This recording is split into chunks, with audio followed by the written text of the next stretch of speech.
Esas son las malas noticias. Es bien difícil reemplazar la caída de Cantarell. ¿Qué ha pasado? ¿Cuáles son las buenas noticias? La producción sin Cantarell ha aumentado 54%, que es un montón. Equivale a 700,000 barriles. Para que nos demos una idea de 700,000 barriles diarios, eso es lo que produce todo Colombia.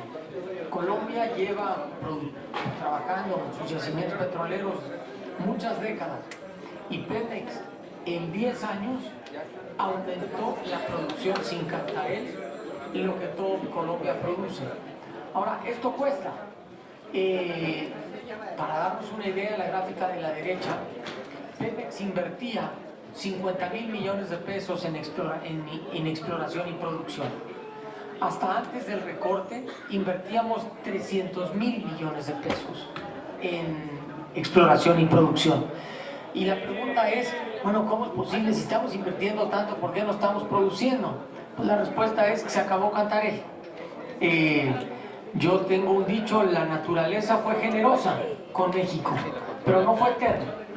Nos dio un Cantarell y ya se está acabando. Entonces ahora la nueva geología se va a quedar. Así es como vamos a tener que trabajar. Cada vez va a ser más caro y más difícil encontrar petróleo en México. Pero hay petróleo, eso no tengan la menor duda.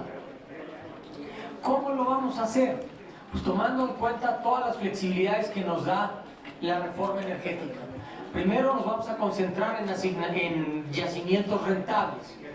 Esto suena obvio, pero antes a Pemex se le decía cuánto tenía que producir y no importaba lo que costaba. Ahora nuestro mandato es solo sacar el petróleo que es rentable extraer. Hacer una estrategia agresiva de farm-outs, de alianzas, en campos grandes y en campos chicos, y ya platicaremos si quieren de algunos detalles. Y hacer contratos más ágiles para poder asignar y que tengan algo de riesgo. Antes Pemex solo hacía contratos de servicios muy específicos en donde todo el riesgo se lo quedaba el Pemex y el gobierno. Y ahora queremos transferir algo del riesgo y también, ¿por qué no?, algo de las ganancias. Déjenme tomarme un minuto para platicar de la asignación de Trión. El bloque de Trión fue la primera alianza de Pemex. El día diciembre 5 fue un día histórico. Fue la primera alianza de Pemex y de hecho se hicieron dos. Para que ustedes se den una idea, el socio operador se quedó con el 60%, nosotros con el 40%. Es un campo bien grande, es un campo que tiene 500 millones de barriles de petróleo de reservas 3P. Para que ustedes se den una idea de qué tamaño es este campo. Todas las licitaciones que hizo la Secretaría de Energía de manera bien exitosa anteriormente sumaban 500 millones de barriles. En un solo campo Pemex duplicó la cantidad de petróleo que se había licitado. Entonces es un campo bien importante, está bien cerquita de la frontera. Ahí se ve arriba a la derecha un campo que dice Great White, es un campo que ha sido sumamente exitoso en Estados Unidos.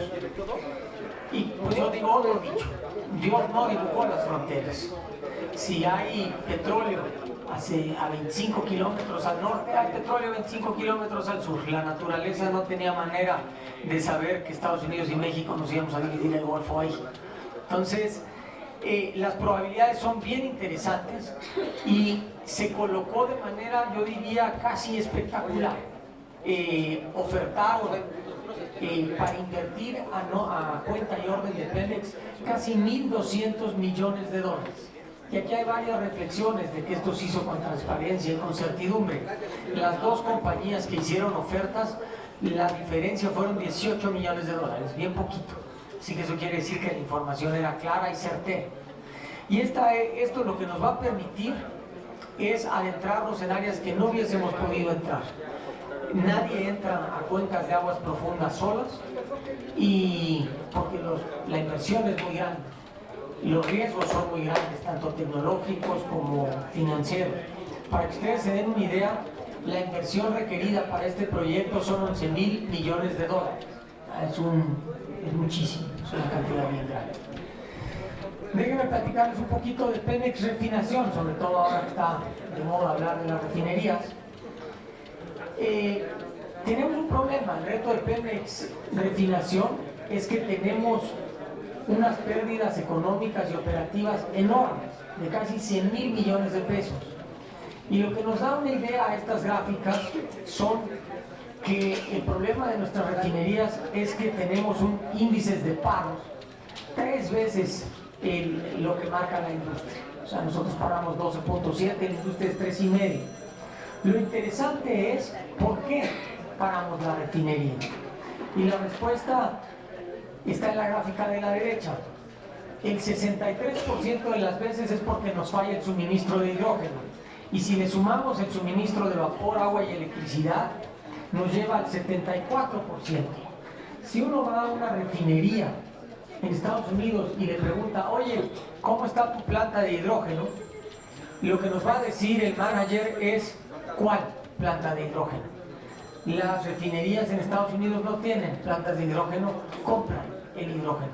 Aquí, por razones históricas, Pemex hizo sus propias plantas de hidrógeno, sus propias plantas de vapor, sus propias plantas de electricidad. Entonces, ¿qué queremos hacer? Pues queremos hacer alianzas, en primer lugar, en actividades auxiliares, como las que ya comenté. Eso nos va a permitir tener una operación segura y confiable, dándole atención oportuna a los factores de riesgo. Por ejemplo, este año es el año en el que más recursos le vamos a dedicar a mantenimiento de las refinerías, en los últimos 10 o 15 años. En el proceso de liberalización de los precios de las gasolinas, Pemex cargaba con parte de este subsidio. Entonces, eso también le va a permitir mejorar sus resultados.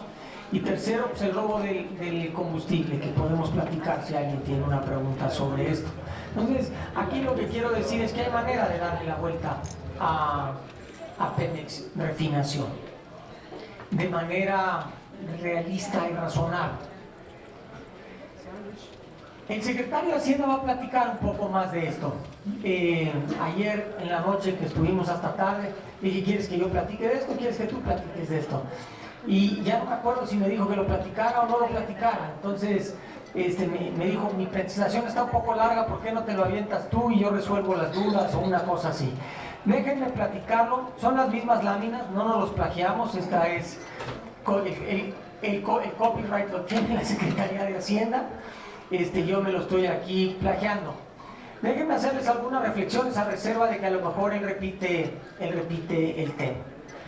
A mí me gustaría decir que el tema del precio de las gasolinas se está asociado, pero son dos procesos totalmente diferentes que el proceso de liberalización de los precios de las gasolinas. En la gráfica, la reforma energética en el 2015 pues, liberaliza la refinación, transporte, almacenamiento y distribución de productos del petróleo. En el 2016 nacen estaciones de servicio con un nombre distinto a Pemex y se libera la importación a partir de abril. En el 2017 se le obliga a Pemex a dar acceso de su infraestructura de almacenamiento y transporte. Nada de esto sube el precio de la gasolina. Si algo haría lo contrario. ¿Qué ha ocurrido que esté causando las modificaciones en los precios? Pues en el cuadro lo que vemos es que en el 2015 pasamos de un precio único a un precio máximo. Algunas, pocas gasolineras utilizaron esta flexibilidad y bajaron su precio. En el 2016 se pasó de un impuesto variable a un impuesto fijo. ¿Qué pasaba? Y esto es una cosa que parece confusa, pero no lo es tanto. Si fijas el precio de la gasolina y el precio internacional de la gasolina se mueve, el impuesto varía. Tienes un impuesto variable porque es el diferencial entre los dos precios. ¿Qué se hizo? Se fijó el impuesto.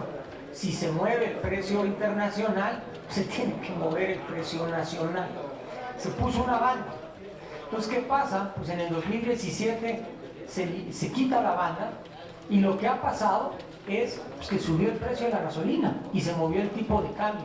No fue una decisión interna o una decisión de política, fuera una condición externa, estamos viendo cómo se acomoda. Aquí se ve, en el 2017 la línea roja es el precio que tuviera la gasolina. Al principio bajó un poquitito y de ahí topó con el piso de la banda, y de ahí en julio se mueve de la parte de abajo de la banda a la parte de arriba de la banda. En agosto topa en la banda y se queda en 13.98. Si no hubiese existido la banda, el precio de la gasolina en diciembre hubiese sido 15.21. El precio en enero, con el estímulo que había para el 2016, hubiese sido 16.61, y con la decisión que tomó el gobierno de la República de aumentar el estímulo, el precio de la gasolina baja a 15.99. Lo único que bajó de todos los componentes del precio de la gasolina fue el impuesto. Eso fue lo único que bajó. Todos los demás, el tipo de cambio, el precio de la molécula, los costos, etcétera, todos subieron. ¿Cómo se comparan los precios de México con el resto del mundo? Somos de los más bajos. De hecho, ya con el tipo de cambio que tenemos, California es más caro que México. Texas es más barato, no hay duda. Texas es el de los lugares que son más baratos de las gasolinas del mundo. Pero hay países, Canadá, que es un país petrolero, es más caro. Nicaragua, Honduras, Paraguay, Perú, China, Costa Rica, India, Japón, Argentina, Brasil, que es un país petrolero, también tiene petróleo más alto, etc. Más interesante es los precios de las gasolinas subieron en todo el mundo. En México subieron menos que en el resto del mundo. ¿Por qué? Porque subió el precio del petróleo. Cuando yo llegué a Pemex, el precio de la mezcla mexicana eran $19 por barril. Hoy es 45. Pues ese es el insumo más importante para la gasolina. Déjenme, para dejar espacio y no hacer esperar al secretario, para poder administrar el precio de la gasolina, se tienen que tener excedentes. Para tener excedentes tenemos que tener un diferencial entre el precio presupuestado y el precio que ocurre. Y lo podemos ver, por ejemplo, en el 2008 el diferencial, ahí en la tercera línea, fue $35 por barril. En el 2011 fue $35 por barril otra vez. Pero lo que vemos es que en los últimos años no se anticipa un diferencial positivo suficientemente grande como para poder financiar excedentes petroleros. Además, en el cuadro de la derecha vemos que producimos menos petróleo, como ya lo expliqué. Además, cada vez nos convertimos en un país que consumimos más gasolina. Una cosa que es interesante, sobre todo para el Partido Verde, es que México es el cuarto consumidor per cápita de gasolinas en el mundo, lo cual es una cosa interesante, por decir lo menos. Déjenme brincarme, si hay algunas preguntas me regreso y saco algunas de las láminas, y así a lo mejor el secretario lo puede explicar mejor, que siempre lo explica mejor. Una de las cosas que él no va a tocar, esto va a detonar una cantidad de inversión bien importante. Estas son, en el cuadro de la izquierda, son los ductos que tiene Pemex para transportar combustibles. El cuadro de la derecha son los ductos que tiene Estados Unidos para transportar combustibles. Pues Estados Unidos tiene 27 veces la capacidad instalada por kilómetro cuadrado y 20 veces más la capacidad por el número de vehículos